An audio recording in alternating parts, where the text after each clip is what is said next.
जो सुल्तानपुर की घटना हुई बेहद निंदनीय है। भाई ठीक है, आप उठाइए, पहले ये तो बताइए एनकाउंटर करना कहाँ से?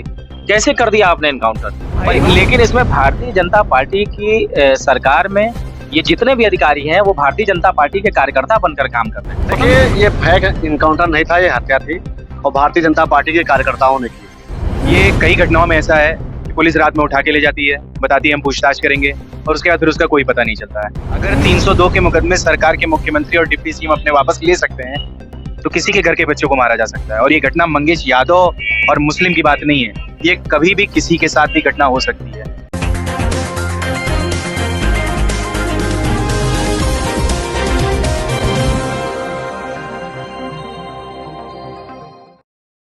नमस्कार, मैं कीर्ति और आप देख रहे हैं जीके न्यूज। उत्तर प्रदेश में सुल्तानपुर डकैती मामले में जिस तरह से एनकाउंटर किया गया, एनकाउंटर में मंगेश यादव को जिस तरह से मारा गया, उसको लेकर के सियासत काफी गरमाई हुई है। और अब एक सवाल जो है, बहुत बड़ा सवाल जो है वो उठ रहा है कि क्या प्रदेश में मुस्लिम होना, यादव होना, SC ST OBC से बिलोंग करना क्या एक अपराध है? जिस तरह से सरकार SC ST OBC दलित समाज मुस्लिमों के साथ बर्ताव कर रही है, क्या वो ठीक है? इस पर हम बात करेंगे। यहाँ पर बात करने के लिए हमारे साथ कई लोग मौजूद हैं। सर, बहुत बहुत स्वागत है आपका। बहुत धन्यवाद आपका। सर, सबसे बड़ा और जरूरी सवाल जो इस वक्त चल रहा है कि क्या प्रदेश में मुस्लिम होना, दलित होना, OBC होना, SC ST होना गुनाह है? बिल्कुल, भारतीय जनता पार्टी की सरकार जब से बनी है, तब से आप देखिए लगातार ओबीसी पर कार्रवाई हुई है, पीडीए पर कार्रवाई हुई, फर्जी एनकाउंटर हुए हैं।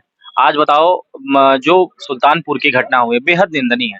भाई ठीक है, आप उठाइए, पहले ये तो बताइए एनकाउंटर करना कहाँ से? कैसे कर दिया आपने एनकाउंटर? परिवार के लोग कह रहे हैं कि जब वो सम्मिलित ही नहीं थे, तो आपने उठाया, उन्हें पूछताछ करने लेके गए और एनकाउंटर भी कर दिया। तो पूछताछ के लिए क्यों उठाया? फिर सीधे एनकाउंटर करते। भाई लेकिन इसमें भारतीय जनता पार्टी की सरकार में ये जितने भी अधिकारी हैं वो भारतीय जनता पार्टी के कार्यकर्ता बनकर काम कर रहे हैं। स्वतंत्र ही कहाँ है? भारतीय जनता पार्टी में स्वतंत्र कहाँ है? आप बताइए, ये भारतीय जनता पार्टी की सरकार जब से बनी है, आप उठा लीजिए कि जिस तरीके से पुष्पेंद्र यादव की फेक एनकाउंटर, जितेंद्र यादव का फेक एनकाउंटर, और आज मंगेश ही नहीं, बहुत उत्तर प्रदेश में ऐसे हुए जो फेक एनकाउंटर हुए। मुजफ्फरनगर का वो घटना याद है कि भूल गई, जिसमें पुलिस वाले ठाए ठाए की आवाज निकाल रहे हैं। ये उत्तर प्रदेश की स्थिति हो चुकी है, क्योंकि जब से भारतीय जनता पार्टी की सरकार बनी है, और जब भारतीय जनता पार्टी के सरकार में, भाजपा की सरकार में, भाजपा का मुख्यमंत्री सदन के अंदर जब केवल 2 जातियों का नाम लेता है, ये बेहद निंदनीय है। अपराधी अपराधी होता है, लेकिन उसमें भी 2 जातियों को काउंटर करना।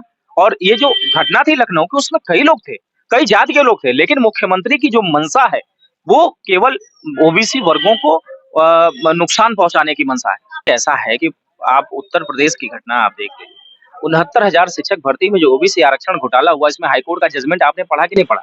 हाईकोर्ट के जजमेंट के बाद हाईकोर्ट की बात ना मानी जा रही हो, तो यानी योगी अपने आप को हाईकोर्ट से बड़ा मान रहे हैं। तो ये दुर्भाग्य है, यहाँ पर जो न्याय करने वाले लोग बैठे हैं, जो हाईकोर्ट बैठा है, माननीय हाईकोर्ट या उच्च न्यायालय, सर्वोच्च न्यायालय, तो इन्हें तो अब ये पूछना चाहिए कि योगी सरकार और मोदी सरकार से पूछ के निर्णय लेना चाहिए।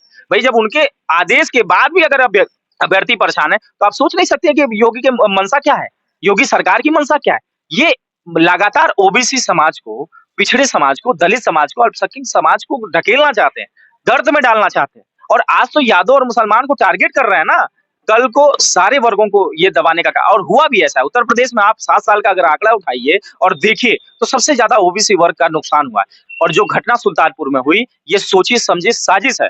और आप देखिए, जो एनकाउंटर करने वाला उसकी पत्नी को क्या इनाम मिला है। मतलब यह है कि भारतीय जनता पार्टी की सरकार में एजेंसियां स्वतंत्र नहीं है, वो भारतीय जनता पार्टी इधर से आप हमारा काम करिए, उधर से हम तोहफा पहुंचा रहे हैं। बिल्कुल बिल्कुल दिया जा रहा है, केवल एक तरह से बहकाया जा रहा है लोगों को, जनता को। बिल्कुल मुद्दे से भटकाया जा रहा है। लेकिन जिस तरीके से समाजवादी पार्टी के राष्ट्रीय अध्यक्ष माननीय अखिलेश यादव जी ने लोकसभा के चुनाव में पीडीए को जोड़ा है, और जिस तरीके से पीडीए को साथ लेकर चलने का काम किए हैं, जिस तरीके से पीडीए ने मिलकर भारतीय जनता पार्टी को धूल चटाने का काम उत्तर प्रदेश के अंदर किया है, अब 2027 में समाजवादी पार्टी को यही पीडीए जिताने का काम करेगा। और जब समाजवादी पार्टी की सरकार 27 में बनेगी, तो माननीय अखिलेश यादव जी के नेतृत्व में पीडीए को न्याय देने का काम होगा। और जो ये फेक एनकाउंटर और जितने हुए हैं, जितना अत्याचार योगी सरकार में हुआ है, जितना अन्याय योगी सरकार में ओबीसी, पिछड़े, दलित, अल्पसंख्यक जिसके भी साथ हुआ है, उनको न्याय देने का काम समाजवादी सरकार में माननीय अखिलेश यादव जी करने का काम करेगा।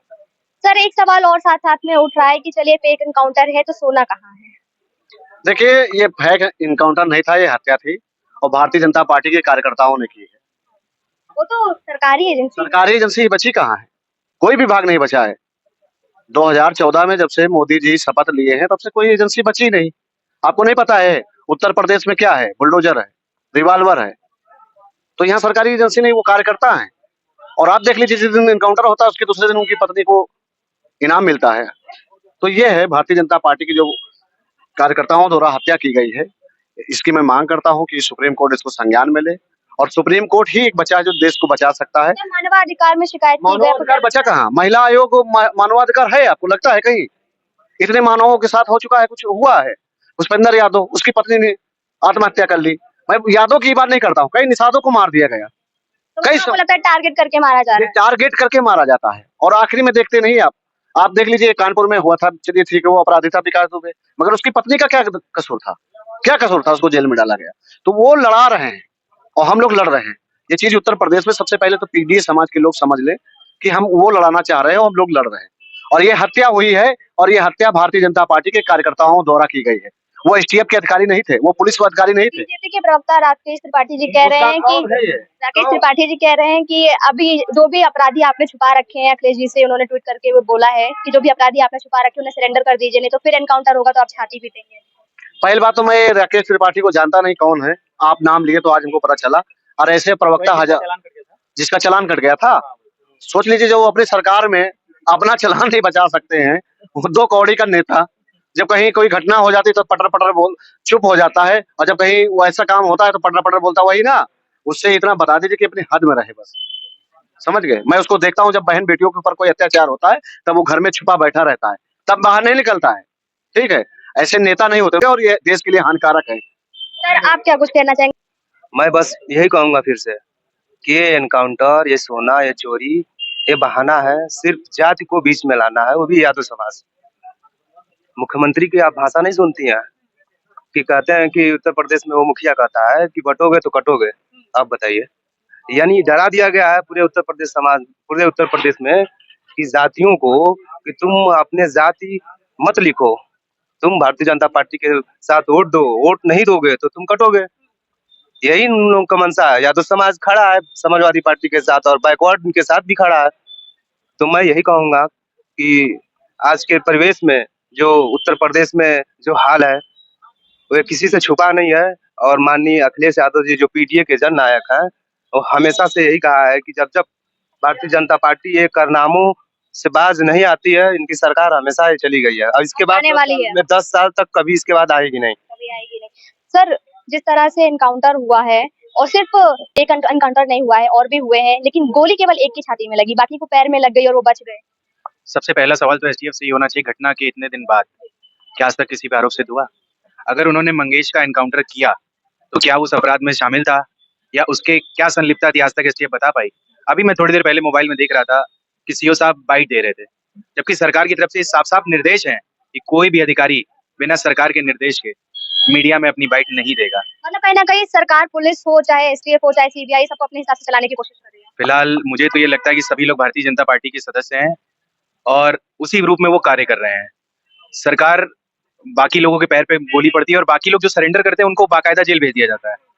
और अगर आप मंगेश की फोटो उठा के देखेंगे तो आपको क्या लगता है कि वो पुलिस से मुठभेड़ कर पाएगा? उन्हें तो उठाया भी ये बोलकर गया था कि पूछताछ करनी है।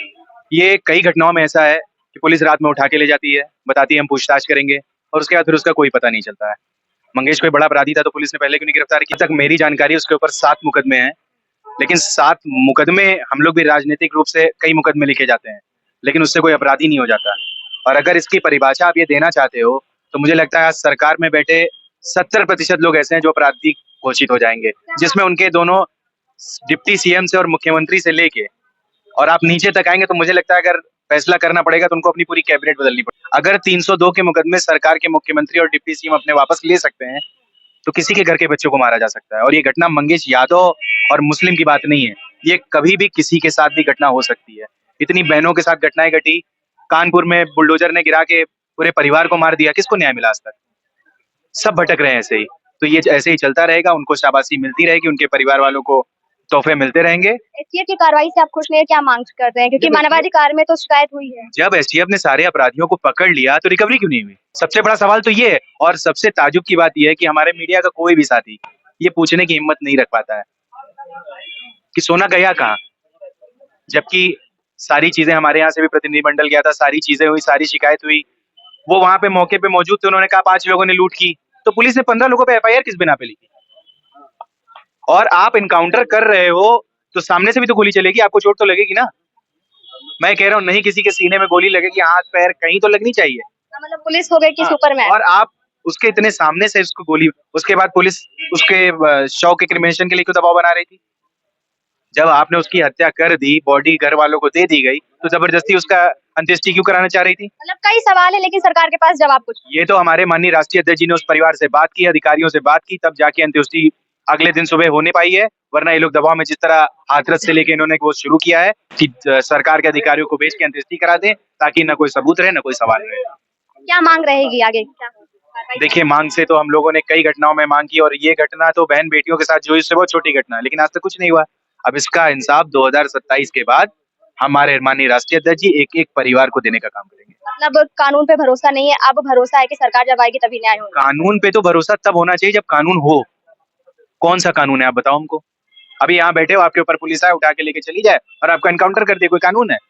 न्यायालय इसीलिए तो बना हुआ है कि जब आप दोषी करार दिए जाएंगे तब आप ऊपर दोष होगा ना। विधानसभा की सदस्यता तभी जाती है जब आपको दोषी सिद्ध कर दिया जाता है। तो किसी घर के एक बच्चे को क्यों मार दिया गया जब उसके ऊपर दोष सिद्ध नहीं हुआ था? तो सर पूरे मामले को लेकर क्या कुछ कहना है जिस तरह से एनकाउंटर हुआ है? देखिए, इनकाउंटर हो या बुलडोजर हो, क्या इस प्रदेश या देश में न्यायालय प्रक्रिया बची है कि सुप्रीम कोर्ट है कि हाई कोर्ट है कि नहीं है? आखिर उसकी अवहेलना क्यों की जा रही? आखिर जात देख के आप जब इस प्रदेश का मुखिया अपना खुद जात बताता है, तो क्या हम लोग उनसे उम्मीद रखें? वो ये बताते हैं कि हम इस जात में पैदा ले लिए, हमारा गर्व है, तो डूब मरे संत हैं कि योगी हैं कि भोगी है? संत नहीं है। ब्राह्मण और राजपूत क्षत्रिय सुरक्षित है, बाकी कोई नहीं। संत का कोई जात ही नहीं होता है हमारा। जब संत अपना जात बताना चालू कर दे तो समझ जाइए उल्टा गिनती चालू हो गई है सबकी, पिछड़ा दलित माइनॉरिटी का सबका। का मंगेश यादव का मंगेश ठाकुर होता तो शायद उनके पैर में गोली मारी जाती, उनको गिरफ्तार किया जाता। ऐसा प्रक्रिया करने वाले ये बंद करे। ऐसा नहीं है कि समय परिवर्तन सबका होता है, इनका समय है, कल इनका समय जाएगा। आखिर अहिर गडरिया कुर्मी कुशवाहा सैंथवारा केवल राजभर चौहान तेली लोहार बढ़ई अनाई दुसार चमार खटीक शेख सैयद अंसारी पठान के घर में पैदा लेना गुनाह है क्या? क्या ये प्रदेश छोड़ दिया जाए कि देश छोड़ दिया जाए कि आधार कार्ड पर सरनेम लिखना छोड़ दिया जाए? क्या सभी ठाकुर ब्राह्मण लिखना चालू कर दे? क्या लगता है आधार कार्ड सरकार ने इसलिए बनवाया था ताकि जाति पहचान के एनकाउंटर किया जा सके? हाँ, लग तो रहा है 14 के बाद यही नरेंद्र मोदी पहले आधार कार्ड का विरोध करते थे, 14 में आने के बाद आधार कार्ड का इन्होंने अहवाल बनवाया सबको कि भाई ये तो पता चल जाए कौन किस जात से है। आधार कार्ड देखकर न्याय होगा। हाँ, यही तो हो रहा है उत्तर प्रदेश में। हुआ क्या 7 सालों से अधिक समय हुआ क्या? आधार कार्ड से देख के आपकी फैसला की जाती है। शायद अगले जात से आते तो आप कोई गुनाह कर लीजिए, आप सही है। ये भारत के संविधान से प्रदेश को नहीं चलाना चाहते हैं मनुस्मृति से प्रदेश को चलाना, ये चला भी रहे हैं। न्याय के लिए क्या मांग चाहेंगे? तो स्वतः हाईकोर्ट को संज्ञान लेना चाहिए और उसमें जांच कमेटी बनानी चाहिए। और मैं तो पहले भी कह रहा हूँ, अभी भी कह रहा हूँ कि अगर जांच कमेटियां बनेंगी और पुराने भी जो एनकाउंटर्स हुए हैं उनके अगर उसमें भी अगर जांच कमेटियां बनेगी तो निश्चित तौर पर सरकार बहुत बड़े रूप से दोषी निकल कर आएगी। और पहले हुआ करता था जब समाजवादी पार्टी की सरकार हुआ करती थी, घटना होने के तुरंत बाद संज्ञान लिया करते थे। और जो आप पूछ रही हैं सोना, तो असली सोने वाला काम तो राज्यपाल जी कर रही हैं। सोना कहाँ है? राज्यपाल भवन में आराम से सो रही हैं, बिल्कुल कोई दिक्कत नहीं है। उत्तर प्रदेश में जो हो रहा है होने दीजिए। आज जातियों की बात नहीं की जा रही है, आप जाति के रूप में थाने पर अधिकारी की बात नहीं की जा रही है, आज जाति देकर एनकाउंटर की बात नहीं हो रही है। क्यों नहीं हो रही है? पहले तो स्वतः संज्ञान ले लिया जाता था, कोई भी घटना होने से पहले उसे जाति से जोड़ दिया जाता, उसे अखिलेश यादव जी से जोड़ दिया जाता था, तो अपराधी को उन्हीं से जोड़ने का काम किया जाता था। अभी भी भूत उतरा नहीं है।